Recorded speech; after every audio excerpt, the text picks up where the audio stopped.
Embora o assunto de hoje seja bem forte, as notícias finais são ótimas, então acalme-se e assista até o final para você ver todo o contexto que eu vou contar para você hoje. A Rússia e os Estados Unidos da América detêm entre si 90% de cerca de 13.080 ogivas nucleares, e essas estimativas são recentes do Stockholm International Peace Research Institute e do Departamento de Estado dos Estados Unidos, referentes ao final de 2021. Quais os riscos de uma guerra nuclear? Será que os alienígenas iriam deixar isso acontecer? É justamente a coisa que fica interessante, e nós vamos tratar disso nesse vídeo. Fique calmo.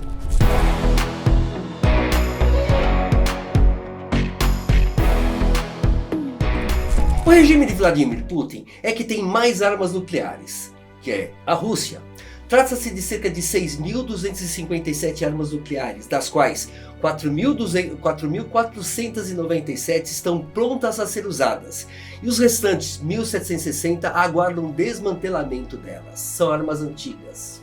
Com o fim da União Soviética, a Rússia manteve o seu arsenal e ficou com as armas das antigas repúblicas soviéticas, da Bielorrússia, do Cazaquistão e, pasmem, havia mísseis nucleares até na Ucrânia.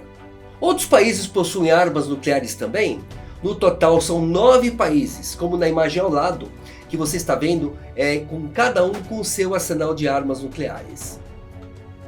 Em 1968, esforços internacionais de paz levaram à assinatura do TNP, Tratado de Não Proliferação Nuclear, que entrou em vigor em 5 de março de 1970.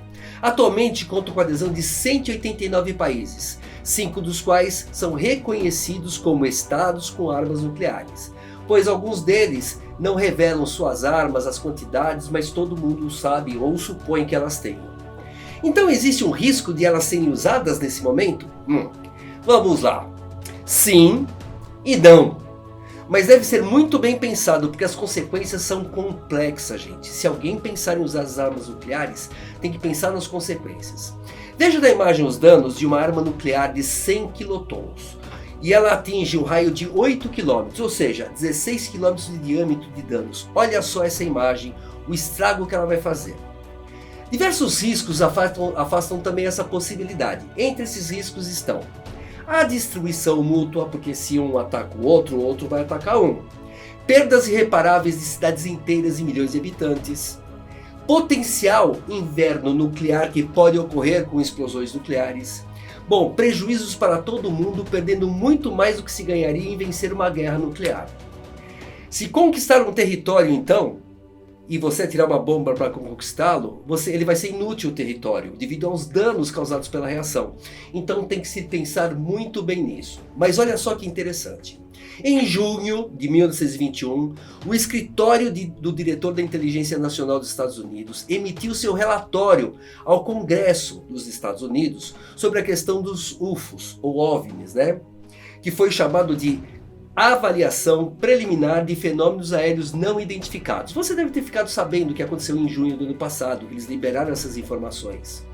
Bom, eles afirmaram que a maioria dos casos de UFOs é de relatórios da Marinha dos Estados Unidos. Olha só que interessante, Exército, Marinha e Aeronáutica. E esses relatórios são só da Marinha. E por que não há relatórios da Aeronáutica no meio deles? A Força Aérea dos Estados Unidos, a USAF, a Força Aérea, ficou em silêncio sobre o assunto, conforme observado pelo ex-vice-secretário assistente de defesa para inteligência Christopher Mellon. Acreditamos que há uma razão principal para esse silêncio. Os OVNIs vêm interferindo nos mísseis balísticos intercontinentais há décadas eles fazem isso. E a Força Aérea dos Estados Unidos não quer que o público saiba, por isso que saiu tudo do relatório, não tem nada da Força Aérea lá, porque esses fatos eles não querem a divulgação.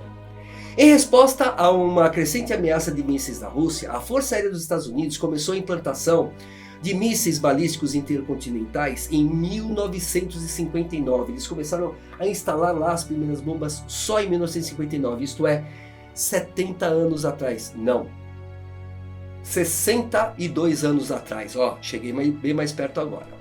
Desde então, centenas dessas armas nucleares foram enterradas em silos espalhadas pelos Estados Unidos da América do Norte. Bom, hoje grupos de 10 mísseis de ponta, são mísseis nucleares, eles são chamados de Minuteman.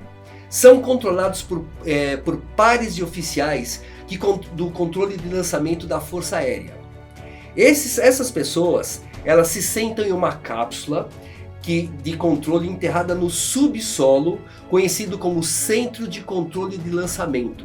Imagine que há anos eles mantêm todos esses oficiais em plantões sempre 24 horas por dia, cuidando de grupos de 10 mísseis. Por décadas, esses oficiais da Força Aérea, altamente controlados e altamente treinados, ficam de guarda, prontos para lançar essas armas sob o pedido do presidente dos Estados Unidos ou do Congresso.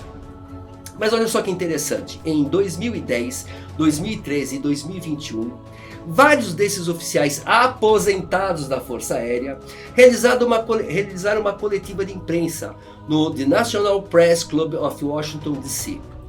Esses oficiais responsáveis pelos lançamentos dos Minutemen e outros funcionários da Força Aérea detalharam dezenas de eventos de OVNIs desabilitando seus mísseis durante a década de 60. Tá de brincaragem, né? É mais do que uma brincadeira, é uma sacanagem, é uma brincaragem.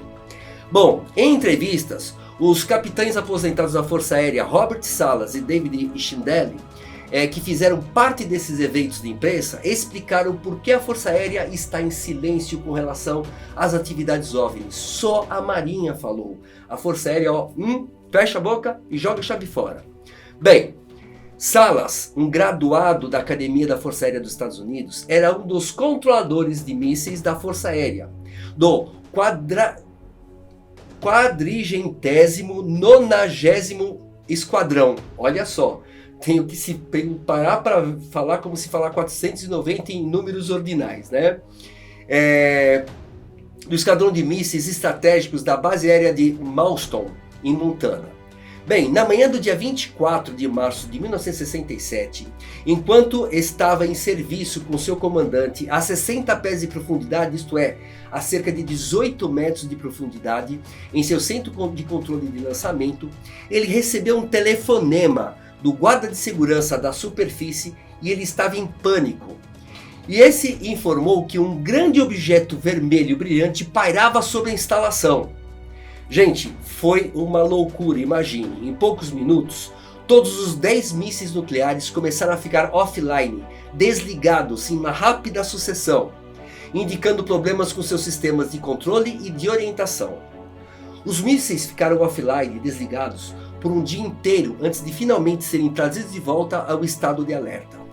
E antes que você fique offline, por favor, antes que você saia desse vídeo, eu acredito que pelas informações que eu estou te dando, mereço de você, um ser humano terrestre e consciente, o seu like e a sua inscrição no canal. Concorda comigo? Vai lá, dá seu like, faça a sua inscrição, tá? Aliás, e os alienígenas que estão assistindo a esse vídeo e não gostaram das revelações que eu estou fazendo, que eu estou contando tudo isso, podem deixar o seu não gosto. Mas eu tenho certeza que até eles, os alienígenas, estão gostando desse vídeo. Pode ter certeza, viu? Mas continuando, após o incidente, Salas e seu comandante retornaram à base na superfície. Foram recebidos pelo comandante do esquadrão e um oficial do Escritório de Investigações Especiais da Força Aérea. E eles foram obrigados a assinar um acordo de confidencialidade a nunca falar sobre o assunto. Eles só falaram depois de aposentados. Olha só que interessante. A Força Aérea pode ter concluído que eles não querem reconhecer que não apresentaram uma defesa eficaz. Eles não contou para ninguém, porque senão eles teriam que admitir que há uma superioridade militar extraterrestre, disse Salas. Porque assim, se ele falar, eles desabilitarem, nós não sabemos quem é, não sabemos como combater, não sabemos o que fazer, já imaginou que situação? Então, silêncio total nesse tipo de assunto. Então agora ficou claro o medo deles. Como explicar o desligamento dos mísseis nucleares por naves alienígenas? É complicado. Já o oficial Schindele detalhou um evento semelhante na base aérea de Minot, em Dakota do Norte, em setembro de 1966. Ele fazia parte da equipe de socorro que assumiu o serviço dos mísseis Minuteman, que havia sido desligado na noite anterior por uma grande embarcação que apareceu sobre a unidade. O mais interessante é que dessa vez os mísseis ficaram offline, inativos, desligados por vários dias.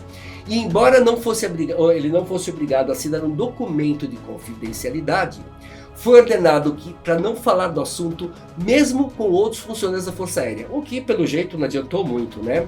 Ele disse: ficamos perplexos com como esse objeto podia tirar todos os nossos 10 mísseis do estado de alerta e torná-los não lançáveis. Não podíamos acreditar que tínhamos acabado de passar, especialmente conversando com as pessoas lá de cima que ficam na superfície, o terror e as vozes e as impressões de seus rostos descrevendo o fato da nave ter parado em cima do complexo. Anos depois, em reunião da Força Aérea, Schindler descobriu que os incidentes de OVNIs nos campos de mísseis eram comuns nos Estados Unidos. E ele declarou: houve muitos incidentes que eu vi anos depois que aconteceram. E eu estava lá a ouvir a maneira como eles explicavam isso. A emoção que surge, que atinge você. O que eles experimentaram foi bastante traumático. Então você vê que as pessoas que contavam o caso estavam emocionadas de terem visto aquela nave pairando em cima da unidade, do esquadrão lá de bombas atômicas e sendo elas todas desligadas. Você imagina o pânico do pessoal. Bom, e ele ainda completou: a Força Aérea não quer que o povo americano e o mundo saibam que os militares não podem protegê-los desse pessoal, desse material técnico altamente inteligente que existe com esses objetos. Isso está além da física e da imaginação que temos. Tenho certeza que a Força Aérea não pode explicar boa parte disso e não quer admitir, afirmou Schindler. Esses oficiais aposentados da Força Aérea dos Estados Unidos só fizeram essas declarações após se aposentarem, porque antes ninguém era louco de contar nada. E são alguns dos oficiais mais qualificados e mais examinados, testados do país. Mas muitos outros oficiais registraram histórias semelhantes. Isso significa que somos constantemente observados, acompanhados por seres extraterrestres e aparentemente bem intencionados. Cássio, como você pode declarar que eles são bem intencionados? Qual é a tua base para falar isso? É simples. Se desde 1959, quando eles desativaram armas nucleares, eles não nos atacaram, é porque eles não têm essa intenção de fazerem isso. Caso contrário, já teriam desativado armas e nos atacado facilmente, gente. Acabou. Eles desativam e vem pra cima. Por isso, parem de achar que os filmes de invasão alienígena têm algo de realidade com os OVNIs. Tem não, gente.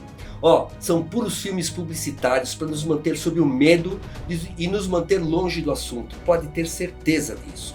Mas não quer dizer que não existam alienígenas malignos. Mas os do bem, que são os guardiões da Terra, aqueles que nos acompanham há muitos anos, mantêm eles afastados de nós. Bem, pelo menos os que têm corpo físico, pelo que eu imagino. Pois aqueles que existem em outras formas, que desejam e agem para nos inflamar mentalmente para as guerras, conflitos, polarizações políticas, ideológicas e se alimentar desse medo, raiva e outros sentimentos negativos, esses daí são os alienígenas malignos. Eu não sei como eles podem agir, mas fica o recado: alienígenas malignos, estou de olho em vocês, hein? Mas isso é assunto para o próximo vídeo. Até breve.